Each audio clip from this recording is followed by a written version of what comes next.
You have reached the SnailTrail4x4 Podcast voicemail. If you want to leave some feedback about Toyotas, have questions about Toyotas, maybe poke some fun at Toyotas, or let us know how your JL came with a Starbucks membership, then leave it all on the line, and we'll get to it on the podcast. Keep crawling. What's up, everybody? Welcome to SnailMail. This is our fun, newish segment to the podcast. Fridays, we added in another episode for everybody to enjoy out there. So this is a fun one, though. Jimmy and I have been really enjoying these because we get to hear about all of your guys' shenanigans. And it just kind of gives us, I don't know, some other stuff to talk about and involve you guys with the podcast, rather than just me and Jimmy sitting in a closed, kind of smallish room, trying not to touch each other. So, yeah, man, how's your Friday going so far? Friday's going well. It was day after 4th of July, right? Yeah. Today I am driving the assistant to get picked up by her father because he has her over for the next week. Do you still have all your fingers, all your phalanges? I still have all my phalanges. That's good. You're not a banana man? No, not a banana man. No, definitely not. Good. Yeah, well, technically, and where I live, we're not allowed to have fireworks.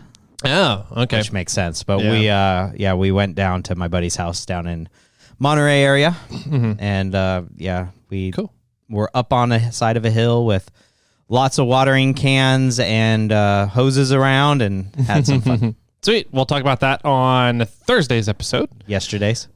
No, next Thursdays. Yeah. Yep. Sounds good. Yep. That makes more sense because I was like, oh man, wait a minute. Time travel. So we get to go over some voicemails from you guys. We are back up to 19, so we're still under 20. Well, that's good. We're getting caught up. We're slowly working our way up there. I think at the end of last week we were down to like 12 or 13. We're back up. Well, to 19, we did something like 9. Yeah. Or some crazy amount last time because who was it? Zack from Oklahoma called in, left 2 messages, and then Reed, our favorite stripper, left 4. So we just let it go. Yeah, Reed, we have an air hub for you, by the way. Yeah. If you're listening, buddy. We got your, you were the winner for the monthly giveaway. Either, I don't know, if you want to come by the warehouse, I had everybody you can, or we can have Jimmy drop it off next time he sees you. I'll probably drop it off. Okay. Yeah. Let's see. Reed also, last time I think Reed won was the 270 awning from Iron Man 4x4. Oh, did he win that? He's won some good prizes. Yeah. I'm jealous. Yeah, absolutely. Although I think I have both those items now. A 270 awning and an air hub. So. You do. Yeah. Okay. Which I have 0. Yeah. The freaking camping trailer still, I keep getting about 1 bite a week of people asking about it. But I tell them, it's available. When do you want to come by and look at it? And just nothing after that. Yeah. I'm like, I don't understand Facebook Marketplace people. I don't get it. It's just like, I'm sort of interested in this. Yeah, but it's like, they hit the button that says, is this still available, right? Yeah. The auto reply thing. And then I'll say, yeah, it is. Or they'll send another message after. It's not just is this available? They send another message that they've typed out. And I'll reply to it, and then nothing afterwards. So I think I'm going to end up stripping the trailer all the way down, take everything out. I've already taken the electrical system out of it. Yeah. So now the next step is going to be taking the awning off of it, and I think I'm going to put the awning over on the 4Runner. Oh, man. That could be nice. That way, we were out at Fordyce, which we'll talk about on yesterday's episode, and where I had the 4Runner parked, there wasn't any. It was just in the blazing sun, and so having to go over there and get the kid in and out and stuff. It was it was just in the blazing sun the whole time. So Rocklander life. Anyways, voicemails. Shall we do some voicemails? Let's do it. All right. Let's get into the teens. We're already in the teens. Let's get to the low teens. Yeah, looks like we got Zack from Oklahoma. Okay. Uncle Pool. Lance, not the company, and then more Uncle Pool and Zack. Sweet. So, all right. Let's see what everybody's got to say today. What's up, Jimmy and Tyler? Zack from Oklahoma, calling all the way from Illinois right now. I'm making my way to Kankakee, River State Park. I just, not too long ago, finished a 16-plus mile long hike. That was very very long. But truck's doing good right now, coolant-wise. No issues have popped up on this trip. Must be nice. As for Stardew Valley, haven't gotten it yet, but I did see it's on PS4. After I'm done playing through Fallout 4, I plan to get it because it's on the PlayStation Store. So, I was gonna say something else. Oh, Cedar Point. I'll be there in like a couple days. But the Topsail Dragster, the one that goes 420 feet high, and it launches at 120 miles an hour, that's my favorite one. Although it was shut down for last year's season because the 2022 season, a part fell down and struck somebody in the head, and they had to close it for the 2023 season. For this season, they revamped it, so it's no longer one launch. There's two launches. Still goes the same height, still has that corkscrew going down. But as you go down, or like when you get to the bottom, there's like a couple humps to go over to help slow the coaster down. As far as I know, it's the same speed of 120 miles an hour, but they've added the other launch, which might mean that the coaster doesn't fall back anymore, because that used to be a thing. And I don't think it was intentional when they first released it. It was just something that happened every so often, and they played it off. They're like, will you get sent backwards this time? I think it happened too many times for the coaster, and the coaster eventually broke for whatever reason. But, no, I'm excited. I'm about to head to my next state park. It'll be state park number 7, I think. I did some wheeling in Missouri, nearly backed into a tree. I had to tow-mater it out of a spot because there's a lot of tornado damage in that area.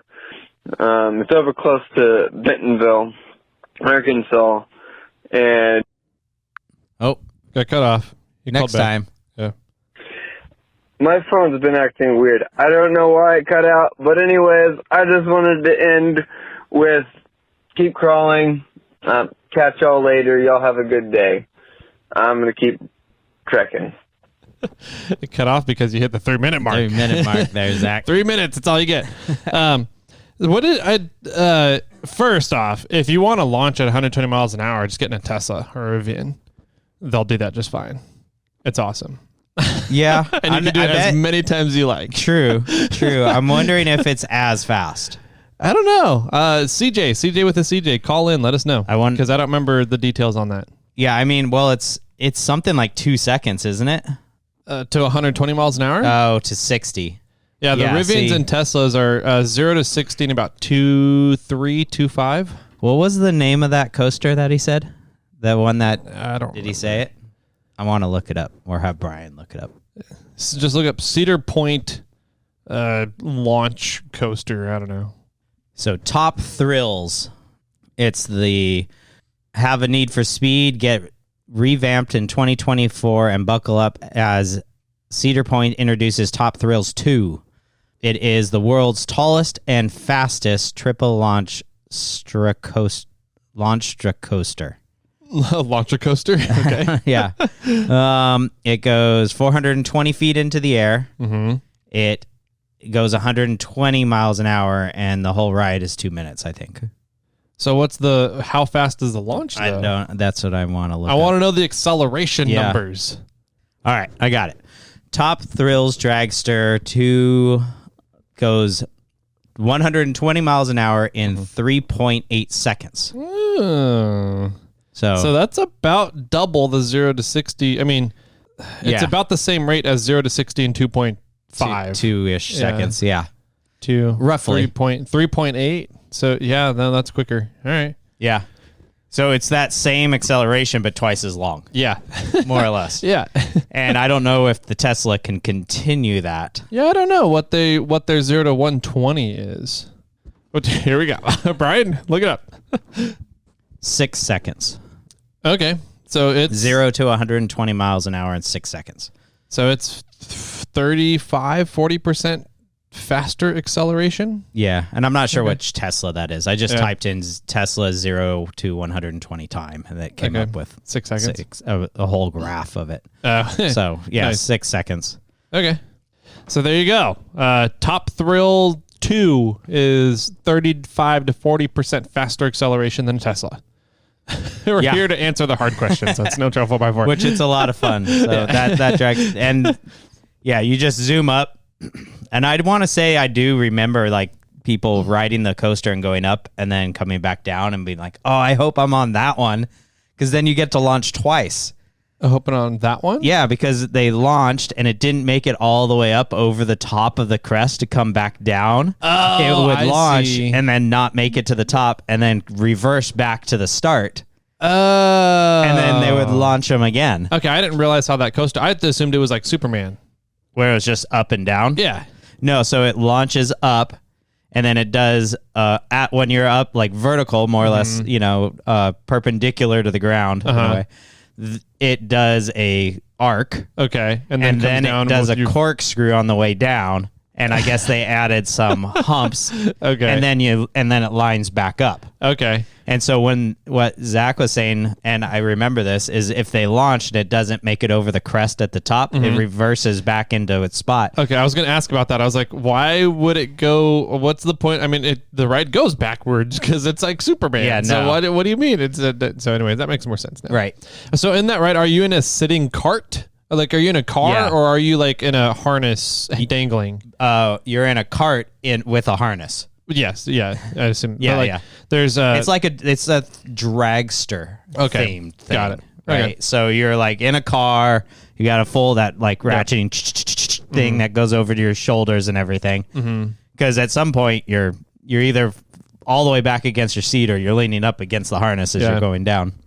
And then you're just sitting there. There's a ride at Six Flags Magic Mountain that does a vertical corkscrew downwards, but you're hanging from it, right? Okay. So your feet are not supported by anything. So as you start doing this corkscrew, your feet start flying outwards as you're like going downwards, and you're not in a car or anything. So it's a very interesting feeling. Yeah. Well, yeah. In a few weeks, I'm going to Six Flags. We're doing a trip so long. Down to Southern California. We're going to Knott's Berry Farm. Nice. And then I guess Knott's Berry Farm has a water park. Yep.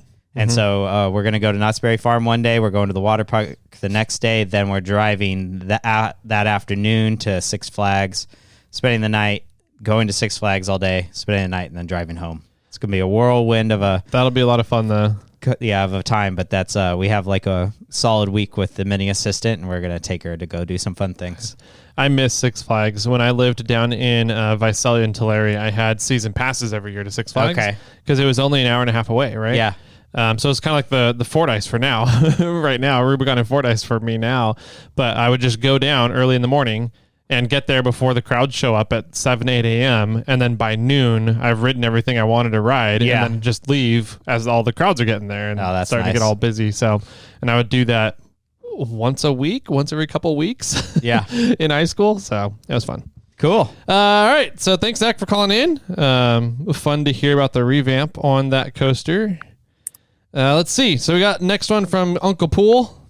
Let's see what Uncle Pool's got to say. Hey guys, Kevin Poole here.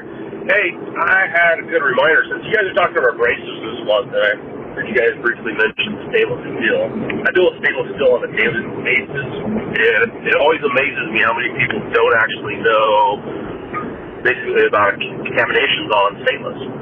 And it's as simple as if you have a flapper and you just use the flapper on steel. Then you go use it on stainless steel. That stainless steel is now going to rust because you've impregnated it with metal, steel contaminants. We have separate bins. I have everything for stainless, aluminum, and even steel. We have separate bins with all of our flappers. We've used it on steel. It goes in a separate bin. But yeah, anytime you're doing stainless, you want to make sure you have a stainless steel brush, not a steel brush. Same thing, you're going to clean the welds, you're going to scratch it, it's going to rust. You have to keep everything for stainless typically separate. I don't know, I figure it's a good thing to know with people. We've had multiple people come in and, well, let's just say they screw up some sanitary stuff. But yeah, figured I'd let you guys know. Keep your stuff separate if you're dealing with stainless and aluminum. All right, you guys have a good one. Bye. Yeah, 100%, especially in like Kevin's work, where that's health and safety reasons why things need to stay stainless or stay aluminum. So absolutely.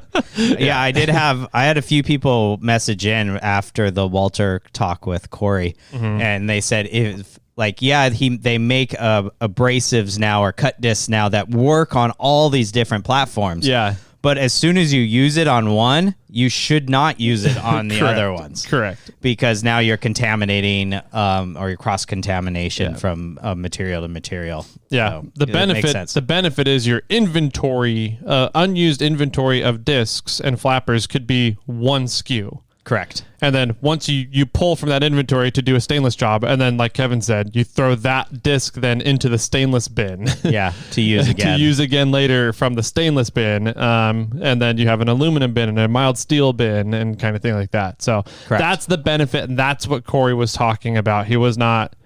he did not intend to say, "Oh yeah, you can just reuse it on the stainless or whatever." So right, absolutely, yeah, good stuff. Thanks, Kevin. Lance, not the company. Sweet. Where's my play button? Here it is. Hey, Tyler and Jimmy. I was listening to another podcast that I won't name because it's nearly as good, obviously, but it is off-road based. I'm disappointed, they Lance. brought up an interesting topic about is off-roading coming to an end. And one of the things that they were talking about was with this push for EVs and how most of the EVs are not nearly as capable. They probably won't build as capable vehicles or really modifiable, off-road vehicles in the EV world. And so is off-roading going to come to an end or slowly come to an end as people stop doing it? I don't know that that'll ever happen. I mean, I think there's too many people that really love the off-road industry. I think the off-road industry is a little too big for it to just fizzle out like that. However, it did bring up a good point of really, advertising. Did we lose him? It's still playing. Lifestyle that we love to make sure that we don't lose any traction on any of that. One of the things they said is if you don't own an off-road vehicle, buy an off-road vehicle and take it off-road. If you have an off-road vehicle that you don't take off-road, take it off-road. Go visit the trails and support, Tread Lightly, support Blue Ribbon Coalition, things like that. I thought those were all good points, and I thought maybe it would be a good topic to discuss because you guys obviously are much more knowledgeable in the off-road industry and what the future looks like. And I don't think it's a scare tactic for, another podcaster to say, is it coming to an end? But I think it's worth at least talking about and continuing to promote so we don't lose any of what we do have. Anyway, 6 out of 5 every time. As always, you guys rock. This is a fun topic. Yeah, this could be a whole episode sure. Let's do this for Monday's episode. Do we have another topic for Monday's? I mean, we always have. There's multiple topics we could discuss. I'm okay with it. Do you? Let's just in 1 or 2 sentences. Yeah, let's answer it that way. How about that? And then if we choose to do it for Monday's episode, we can dive in depth on it. All right. Do you want me to go first? Go for it. Quick answer: no. Off-roading is not dead. Not gonna die. I think people are very smart and imaginative and will figure out how to modify EVs to still go off-road. I'll leave it at that. Yeah, I'm totally in agreement. I don't think off-roading is going anywhere with EVs and the shift to EVs. The rule on EVs is that the rule that they're trying to push for EVs is that all new vehicles as of 2035 need to have electrification. Right. But not necessarily full-on EV. They could be hybrids of some sorts. They could be plug-in hybrids. They could be a full-on EV. There's different definitions for electrification, or different tiers of electrification. So how long is that going to take to come into the aftermarket off-road phase? I mean, you still have people out there driving CJs. Or, yeah. 1970s or older Jeeps. Like, it's Willys. It's, I don't think that the new legislation coming in on EVs is going to have a massive impact in the off-road vehicles. However, I do think that electric motors are freaking phenomenal for off-road vehicles. It's not gonna off-roading's not gonna go away. The electrification of vehicles is gonna change the market. I think it's gonna change the market, and I think we're gonna start seeing electric side-by-sides. Oh yeah, which is gonna be nuts. Yeah, how fast those things are gonna be able to go.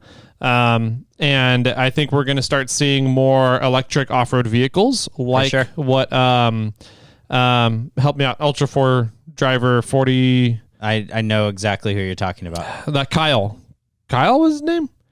Started, and then what Test 10 is doing. Yeah. Kyle with exactly. Not Test 10. Evolved Racing. Yes. Well, they have Test 10. They have Tesla Chevy S10. Chevy S10. Yeah. Right. Evolved Racing's those. Yes. Their name.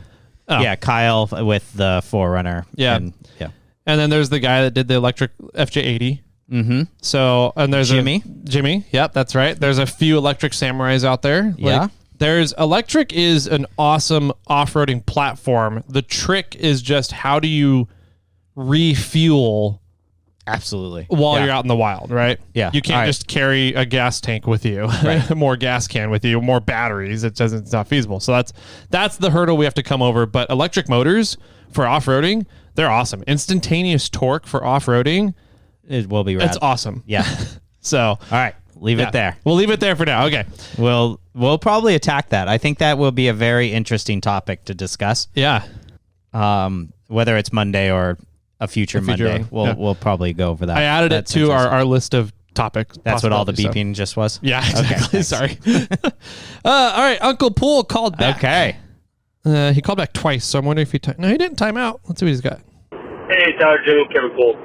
Hey, so I know this is rounds and rounds about Tyler's 4Runner overheating and blah, blah, blah. So the easy solution, because I kind of went through the similar thing with the 22RE gauge cluster and an LS. I pretty much just let the computer think whatever it wants to think, kept that sensor for the temperature sensor, and I just put an autometer in with correct sending unit for it, and it reads perfectly correct. I didn't have to use a diode or resistor, because that might be part of the problem. Is maybe it's just reading wrong. Maybe you need to add a diode in line because something's not communicating. Maybe they have different ohms or voltages. Same with my sending unit. I had to put an autometer gauge in because the Ford tank reads backwards of the 22RE. So maybe it's as simple as that. It's reading correctly, but maybe it's just getting wrong ohms or voltage. Put an autometer gauge in. I mean, it doesn't hurt. There's probably some plug, or you can buy a key, put it in line with a sending unit, and have a manual gauge in there. Because it sounds like everything's working fine. It's just, I don't know. Teach his own. All right, have a good one. So I have an update that we talked about yesterday in yesterday's episode. Okay. About this topic, but we're recording and listening to Kevin's topic before we recorded yesterday's episode. So, in short, yes, I think I need to do another temperature gauge source just to confirm what's really going on in the engine, because after the run on Fordyce I'm very confused as to what's going on. Okay. I tried on 3 different temperature sources and they were all giving me slightly different numbers. Right. Interesting. Okay. So I think I just need to add another one in that's a good high quality gauge and sender unit to a gauge that sits in my dash or like somewhere in the cab. Yeah. That I can check and compare it to everything else that my other makes sense sensors. Yeah, to try to get a pure reading one way or another.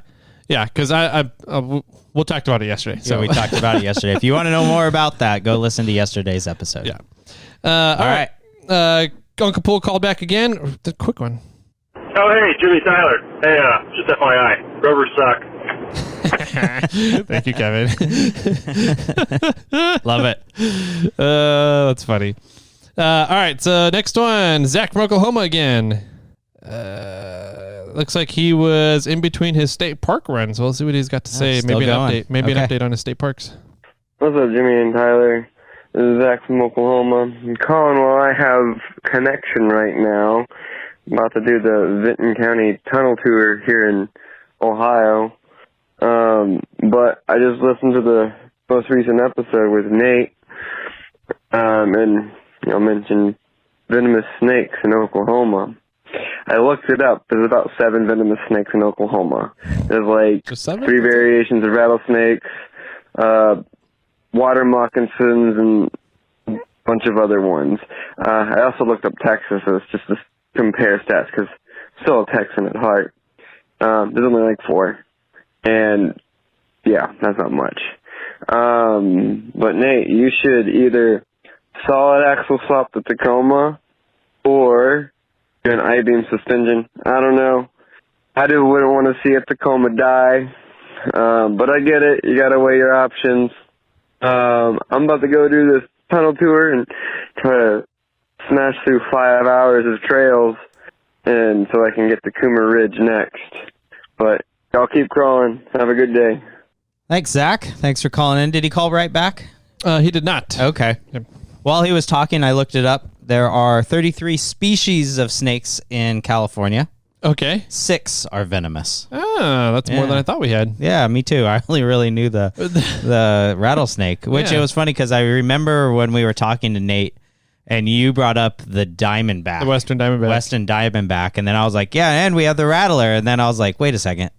The diamondback is a rattlesnake. Yeah. It's like the more formal name. That's like the rattlesnake's the umbrella for a bunch of different types of rattlesnakes. Yeah. Right. And then we have the Western diamondback one. So what are our other 5 species? Let's look it up. Of danger. They're probably noodles. they're all rattlesnakes. We have king snakes in California, don't we? I don't think king snakes are venomous. Yes. So there's the diamondback, the Western diamondback, and it gives us an scientific name. Yeah. Okay. Yeah, exactly. We'll skip those. All right. Then I've got to do some reading because they're all Crotalus. Crotalus, I think, is snake must be Latin. I don't know. Typically, so there's the southwestern speckled rattlesnake. Okay. Sidewinder. Oh, I didn't know we had sidewinders in California. Mojave Desert Sidewinder. That makes sense. Yeah, the Mojave. Mojave. There's the Mojave rattlesnake. Okay. There's a red diamond rattlesnake. Oh. And it looks like that's it. Okay, so they're all rattlesnakes, pretty much, with the exception of one. A sidewinder. Yeah, the sidewinder. Is a sidewinder a rattlesnake? I don't think so. Yeah. Are those the ones that kind of coil when they move? They like move at a diagonal. Yeah. Yeah, it's almost like they pick up their body and slinky sideways. Exactly. It's kind of weird. Yeah. Cool. That's fun. Yeah. So all different versions of rattlesnakes, with the exception of a sidewinder. Yeah. Cool. Let's see. Don. Rover Don. Rover Don called in. All right. And Don, I don't know if you heard, but we have people calling in, letting everybody know that rovers suck. The truth about rovers. So let's see if Don has anything to say about that. Hey guys, Rover Don here. Just checking in. I've been holding off, hoping you can get that voicemail count down. But after the last episode, I was worried. Worried about your man Lee Lim. So I heard him call in the other day. We're all worried about Lee. We all know he had a little excitement in his day out in Moab, and that happens. And he was okay. That's good. But I'm worried he may need to see a doctor. There could be some undiagnosed head trauma there, and those things you can't take that serious enough. That stuff. Even the experienced guy might miss the subtle symptoms of this undiagnosed trauma. But I'm worried because in his last call, I thought I heard him say Rovers suck. Now that would clearly be a symptom of head trauma because we know it's Toyota's suck. And, I'm just looking out for the man. I hope you can get him the help he needs and it all turns out well for him. Anyway, that's all I got. We'll see you guys out there on the trail. I don't know, man. I feel like we have more people saying Rovers suck than Toyota suck right now. So. Yeah, I don't know. You know what? I think I'll get Lee some fish and chips, a biscuit and some Earl Grey tea. Some Grey Poupon? Yeah, and we'll just see if that straightens him out. That's funny. Donnie. Thank you for calling in, sir. All right, should we do one more? Yeah, we got time for one more. Yeah, we're ahead of schedule. We can do a few more, actually. No, that time's off. We didn't start it. Okay. I'll say the computer time says way different than the recorded time. All right, one more, and then that'll get us down to 10 left. Okay. So we'll have done 9 today. All right, let's do it. All right, so it looks like maybe a new caller, Victor from Montana. Ooh, cool. Let's see what Victor, Victor, thanks for calling. Yeah. Hey guys, Nick from Montana calling again. I thought I was done with this. But we keep talking about Mahito, and today's his birthday, and he's a homie, so... it's Nick. Yeah, just wanted to, Jimmy went to college with him. He's a solid dude in the, probably I guess 2009 is when he passed. And, yeah, I was supposed to be there with him that day when he crashed, and had some of those thoughts of, could I have been there? Could I have done something? I've been a medic and a nurse and was a medic for the Army.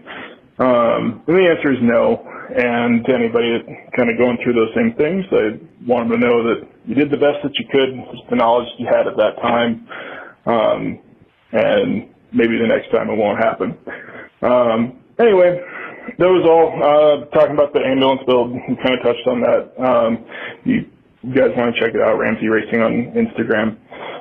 But we built a off-road ambulance for my buddy who owns a company that has contracts with the Forest Service, and so for wildfire response, driving a regular box ambulance around up in the mountains kind of sucks. So we built essentially a Baja chase truck and then slapped an ambulance on the back of it. So that's cool. King suspension, all that kind of stuff. And she boogies. So anyway, keep crawling and talk to you later. It's pretty rad. Yeah, absolutely. Seeing the photos that he posted on the Snail Squad forum there on Facebook is pretty cool. Seeing what it is. Funny story. Jason from our other podcast, the other podcast, messaged me the other day and was like, "Wait, are you talking about Mahito? Like the Mahito that used to ride out at Hollister Hills?" And I was like, "Yeah." I went to college with him, like Nick said. And he's like, "I rode with that dude." Yeah. Wow. And I was like, "Wait, you rode at Hollister with Mahito?" And he's like, "Yeah." So I wonder if Jason knows Nick also just through that. It wouldn't surprise me. I believe Nick also went on, they did a Mahito annual or a celebration of life ride for Mahito. And I know Jason went on that ride also. Oh, okay. So that's kind of interesting. And I wonder if Nick was at I think the conclusion of that ride was at his house on campus, and we did a whole celebration there. So I was at that, so I might have met Nick then. Oh, interesting. But Jason was messaging me and telling me this, and sent me a photo of the Mahito shirt that was given on Mahito's birthday, and he didn't know it.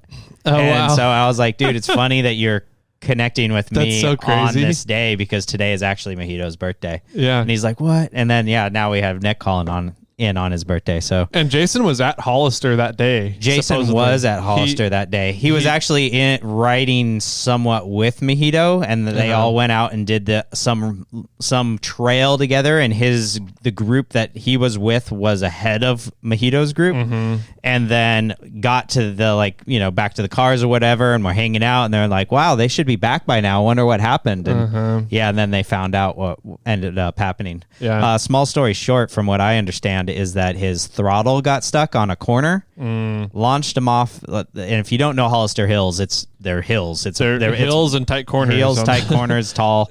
Yeah. Launched him off the side of this hill, and he flew like across off of the track into a tree, crashed down through the tree, fell into a pond, and then he swam out of the pond. And then the paramedics got there eventually, and he was alive, and then he passed away on the way to the hospital. Wow. Yeah. So, just crazy, random fluke accident. Yeah. Of a scenario. So yeah, it's just he was like 6'4". I want to say like 300 pounds. Jeez. Like probably a solid 280. Wow. And not like he wasn't fat. He was just a big dude. Okay. And he was the biggest teddy bear. Like he was the dude that, you see him and he's like, just give me a hug, and totally wraps you up, and just hugs like, your entire body because he's so big. Just super, super nice guy. And yeah, just sad to, it's like the good ones seem to go early for some reason. Yeah. I don't know why we're still around. Yeah, I know, right? Or maybe we're not good. Yeah, maybe we're not the good ones. But yeah, well, thanks, Nick, for calling in. Yeah, I definitely miss him. It's been a many moons since he's passed, but still think about him every day. Yep.